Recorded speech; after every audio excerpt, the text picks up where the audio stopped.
Ma prochaine invitée, c'est mon épouse, Noémie Jacques, si on peut l'accueillir ce matin.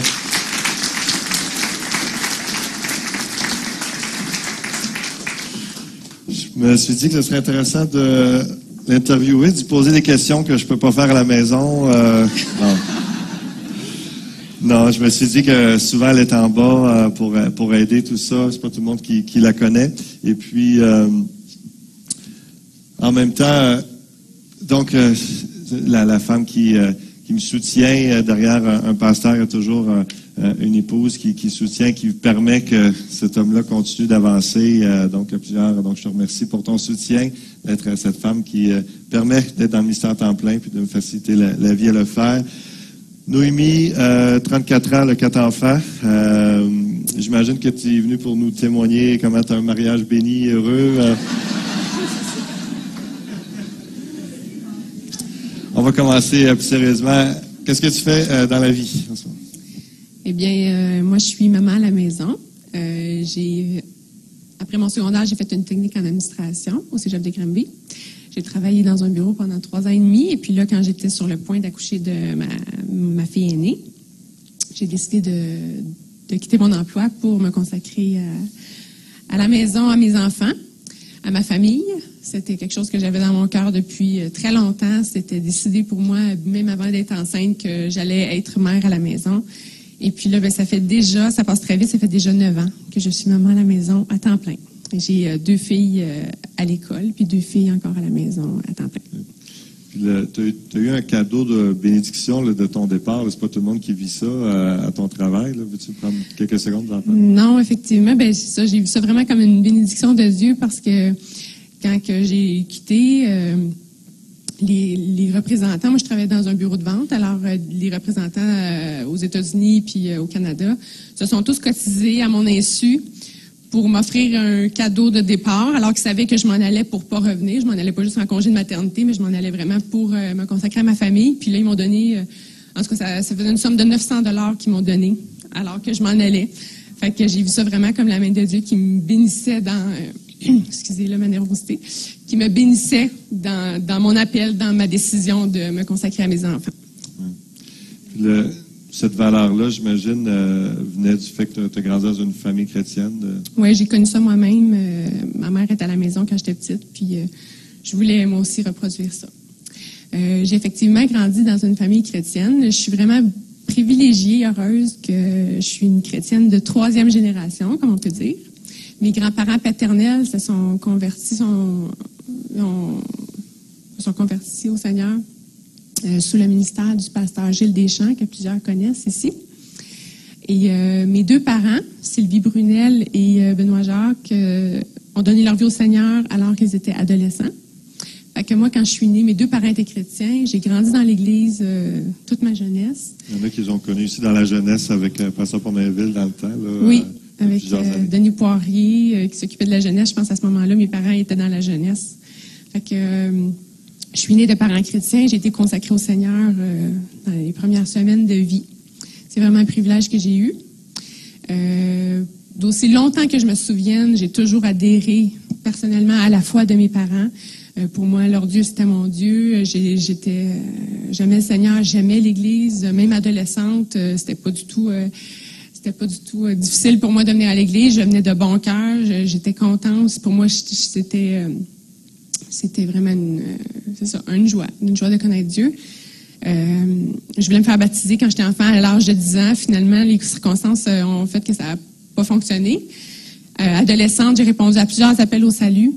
Je trouvais tout le temps ça tellement beau. Qu'est-ce que Dieu avait à m'offrir. Je répondais aux appels au salut jusqu'à un moment, je me suis dit, ben là, je vais pas répondre aux appels au salut toute ma vie. Fait que j'ai décidé d'arrêter de répondre aux appels au salut me disant que Dieu m'avait sauvée. Finalement, c'est à l'âge de 17 ans, à l'église baptiste évangélique de la Haute-Yamaska, communément appelée le Flambeau, que je me suis fait baptiser à l'âge de 17 ans, finalement. Okay. Quelques temps plus tard, à peu près 18 ans, tu as vraiment découvert la valeur, l'importance d'assister régulièrement à l'église locale. Peux-tu nous expliquer dans quel contexte? Oui, j'ai toujours aimé l'Église, mais c'est ça. Là, j'avais autour de 18 ans, j'ai commencé à travailler les fins de semaine Fait que j'ai délaissé l'Église à cause de ça, tout simplement. Pas parce que je voulais renier la foi ou quoi que ce soit. Mon cœur était pour le Seigneur, mais j'allais plus à l'Église parce que je travaillais. Et puis là, il y a eu des mauvaises fréquentations dans ma vie. Puis le fait de m'éloigner de l'Église, c'est ça, j'avais des mauvaises fréquentations, puis je pense que l'ennemi voulait saboter l'œuvre de Dieu dans ma vie. Et puis j'ai pris des décisions, j'ai fait des choix que je regrette aujourd'hui vraiment. Et puis ça a duré peut-être pendant 1 an et demi, 2 ans que j'allais à l'église occasionnellement, mais pas régulièrement. Puis la leçon vraiment que j'ai tirée de ça profondément, c'est que l'importance de l'église locale. Pour moi, on a beau être sincère, moi je lisais quand même ma Bible, je priais régulièrement, mon cœur était pour le Seigneur, mais le fait d'être loin des frères et sœurs, j'avais comme c'est ça, une confusion qui vient. On voit plus clair, on n'a plus le même jugement, on n'a plus le même, c'est pas aussi clair. Et puis on fait des choix regrettables. Alors je vous exhorte tout le monde ici, continuez à venir à l'église, soyez fidèles, faites des choix en conséquence de ça. Puis si vous n'avez pas l'habitude de venir à l'église, bien c'est le bon temps de commencer. La Bible dit que l'Église est la colonne, l'appui de la vérité. Puis on a beaucoup de gens disent oui, j'ai ma foi, j'ai ma croyance, mais c'est un exemple. Je trouve ça bien qu'elle le partage ce matin. Oui, il y a vraiment une dilution de la parole, de la vérité lorsqu'on est loin de l'Église, des frères et sœurs de la communauté. Et c'est un exemple. Donc l'importance, c'est la Bible encourage aussi à assister régulièrement à l'Église pour entendre la parole de Dieu, puis être enseigné et voir ce que les autres frères et sœurs peuvent nous apporter, et également apporter aux autres ce que Dieu nous a donné. C'est tellement important. Oui, je voudrais juste ajouter, c'est ça que moi, avec le recul, je suis persuadée que si j'avais été fidèle à une Église pendant cette période-là, j'aurais pas fait les choix que j'ai faits, que ça aurait été autrement, que ça aurait été mieux. J'aurais pas les regrets que j'ai aujourd'hui. Fait que je crois vraiment que les frères et sœurs, même si, peu importe, les frères et sœurs, de se rassembler avec des croyants chaque semaine, c'est super, vraiment important pour chacun de nous. Autant ce qu'on peut en retirer que ce qu'on peut offrir aussi. Par la grâce de Dieu, Dieu a mis un chrétien sur sa route qui l'a exhorté fortement après 1 an et demi. Il a dit non, il faut que tu ailles à l'église, c'est important. Puis ça l'a ressaisi, puis a recommencé. Puis depuis ce temps-là, elle n'a jamais délaissé. Oui. Puis 2 ans, 1 an et demi, 2 ans, elle a eu la bénédiction de me rencontrer. Donc, mais ça, c'est une autre histoire. As-tu une expérience, Noémie, marquante avec le Seigneur que tu pourrais nous raconter ce matin? Oui, je vais essayer de ne pas pleurer. J'ai de la misère à raconter ça. Oui, j'ai eu un moment vraiment, puis ça ressemble beaucoup à ce que Raymond racontait tantôt, qui disait un moment qui s'est jamais senti autant aimé en une seule seconde. Ben c'est un événement comme ça que j'ai vécu. C'était à une retraite à Jeunesse en mission à Donham. Avec la fusion de 3 jeunesses. Il y avait la Chapelle évangélique Pentecôte, l'Assemblée de la parole de Dieu et la paroisse protestante Emmanuel, qui organisaient une retraite ensemble une fin de semaine. Puis j'en connais Sébastien Roy, on travaillait un peu ensemble avec la jeunesse. Ici ce matin. Il est ici, il est ici ce matin en plus. Alors, j'ai dit hier que je parlerais sûrement de lui.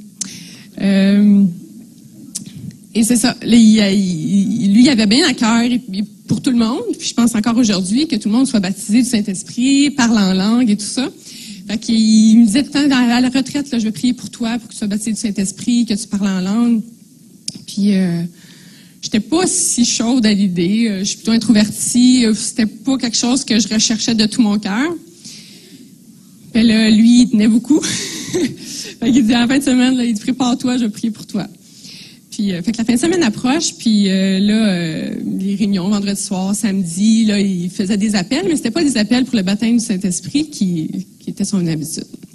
Fait que je restais à ma place, puis je me disais, je vais peut-être m'en sauver. Finalement, à un moment donné, j'étais toute seule pendant la retraite, puis probablement le samedi ou je sais pas. Puis là, je parle au Seigneur, puis je dis, ben Seigneur, si tu le veux pour moi, je le veux, je vais le prendre. Mais sinon, c'est pas grave. Il savait que c'était pas grave. Mais j'ai dit, si tu veux me donner, me remplir du Saint-Esprit, ben je suis ouverte, c'est correct. Juste faire une petite parenthèse, c'est une remarque que j'entends tellement souvent par rapport à l'expérience avec le Saint-Esprit, que des gens qui grandissent dans un certain milieu, c'est la phrase, si Dieu veut me le donner, il va me le donner. Et ça, là, vous allez aller nulle part avec ça. C'est pas vrai, ça. La Bible nous dit d'aspirer aux dons les meilleurs, de chercher Dieu. Et la différence elle disait, c'est, si tu veux me le donner, c'est correct, Seigneur, je te dis oui. Donc, ce geste d'ouverture réellement, ou juste de dire, s'il veut, il va me le donner. Donc, elle s'est engagée quand même. Moi, je crois que c'est la différence qui a pris place dans son cœur, dans son humilité, à chercher Dieu réellement, à être rempli. Oui, c'est ça. C'était vraiment une ouverture que j'ai mis devant Dieu. Et puis là, le dimanche, la dernière réunion, le dimanche matin arrive, il y a un appel, c'était pas pour le baptême du Saint-Esprit. Bon, la réunion finit, tranquillement, et les jeunes commencent à quitter. Et puis là, Sébastien me voit, puis il dit, « Noémie, j'ai pas prié pour toi. Viens, je vais prier pour toi avant qu'on s'en aille. » Fait que là, j'ai dit, bon, ben là, ça y est, je peux pas m'en sauver. Fait que j'y vais, j'approche, puis là, il y avait encore quand même des personnes qui sont là. Fait que là, David était là. Si je ne me trompe pas, là, on essaie de s'en souvenir, si je me trompe pas, on était fiancés à ce moment-là. C'était le printemps avant notre mariage. Fait qu'on n'était pas mariés, on était fiancés, je crois bien.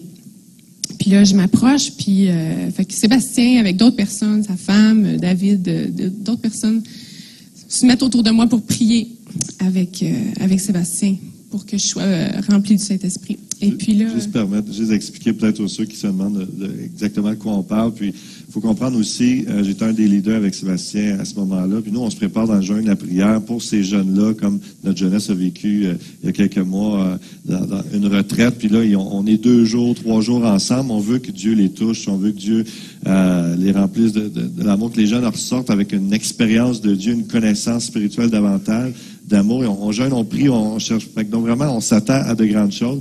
Et cette expérience-là du baptême dans le Saint-Esprit qu'on appelle, ou la plénitude du Saint-Esprit d'être rempli, avec le parler en d'autres langues, tout ça, c'est vraiment un aspect d'intimité, c'est une puissance que Dieu donne, c'est une proximité qui est donnée avec une expérience réellement tangible de l'amour, vraiment de la grâce de Dieu qui est particulière. Donc c'est pour ça qu'on, Sébastien et moi et d'autres, on cherchait réellement à ce que les jeunes vivent ça. Et le parler en langue, juste finir la parenthèse, c'est une expérience comme un langage des anges. Ça nous permet de prier, d'être en communion directe avec le Seigneur que Dieu donne à ceux qui le recherchent. Et donc, je ferme la parenthèse pour bien comprendre pour tout le monde le contexte. Alors, c'est ça. Fait que les gens se mettent à prier pour moi. Et puis là, je suis puissamment remplie du Saint-Esprit. Le Saint-Esprit se déverse vraiment en moi. Puissamment. Je le sentais dans mes tripes, dans tout mon être. Et là, je me suis mis à parler en d'autres langues, fort, alors que je suis pas très démonstrative et j'aime pas me faire remarquer, mais là, je parlais fort, ça coulait, ça débordait, ça débordait réellement. Et puis, les gens étaient autour de moi, priaient en langue aussi, priaient, puis Sébastien prophétisait. Puis je me souviens pas exactement toutes les paroles qu'il a dit, ça n'a pas été enregistré, ça n'a pas été écrit. Je me souviens pas précisément, mais je me souviens que c'était comme si Dieu, justement, un peu comme Raymond racontait tantôt, c'est vraiment spécial, comme si Dieu me parlait à moi directement, qui parlait à mon cœur, qui me disait ce que j'avais précisément besoin d'entendre. Il m'a rencontré vraiment, vraiment. Il s'est vraiment servi de Sébastien, puis... Je m'excuse. Puis, alors, c'est ça, j'ai ressenti l'amour de Dieu comme jamais dans ma vie, comme je l'ai ressenti à ce moment-là. Et non seulement son amour pour lui, mais mon amour pour lui. Parce que je me suis dit, j'arrêtais pas de dire, je t'aime Seigneur, je t'aime Seigneur, je t'aime Seigneur. Puis là, je priais, puis je parlais en langue, puis c'était un moment vraiment puissant. Puis je me suis dit, les jeunes qui étaient partis chercher les bagages passaient, puis là, voyons, c'est-tu Noémie? C'est-tu Noémie? qui passait, puis ça me demandait ce qui se passait. En tout cas, c'était un moment vraiment spécial et marquant dans ma vie chrétienne. Il y a une parole aussi qui t'a été rappelée hier par rapport au fait que... Oui, que Sébastien se souvient, lui, qui m'avait dit que j'allais être comme un refuge pour mon mari, comme un soutien pour lui dans le ministère. Moi, je me souviens qu'il parlait qu'on allait œuvrer ensemble dans le ministère. Puis, à ce moment-là, on était fiancés. Mais là, depuis ce temps-là, il est devenu pasteur. Puis, on est dans le ministère. Là, je suis plus ministère à la maison, là, mais je suis quand même impliquée à l'Église. Le soutien, le refuge est là. Tu voulais conclure avec un verset vie, un verset qui te touche plus particulièrement? Oui, un verset que je trouve tellement puissant, qui m'épate, qui m'impressionne vraiment, c'est Romains 5:8, qui dit « Dieu prouve son amour envers nous, en ce que lorsque nous étions encore des pécheurs, Christ est mort pour nous. » Ça, c'est tellement glorieux. On était encore pécheurs, on n'était même pas nés. Il savait qu'on allait pécher, on ne méritait rien. Puis Jésus-Christ a tout accompli pour nous, pour moi, puis pour chacun qui veut bien le recevoir. Puis ça, c'est un verset que je trouve incroyable, je trouve impressionnant.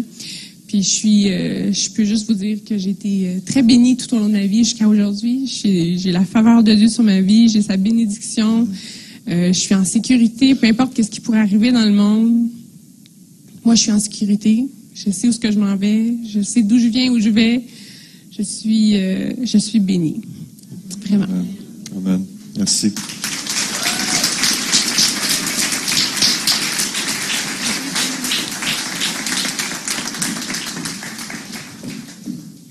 Tout ça, un très beau verset qui conclut bien sur l'aspect de... Tout ça, c'est par la grâce de Dieu. On ne mérite rien, elle ne le mérite pas. Elle témoigne, elle est bénie. C'est pas parce qu'elle est spéciale, elle le sait, c'est vrai. La grâce de Dieu qui nous aime.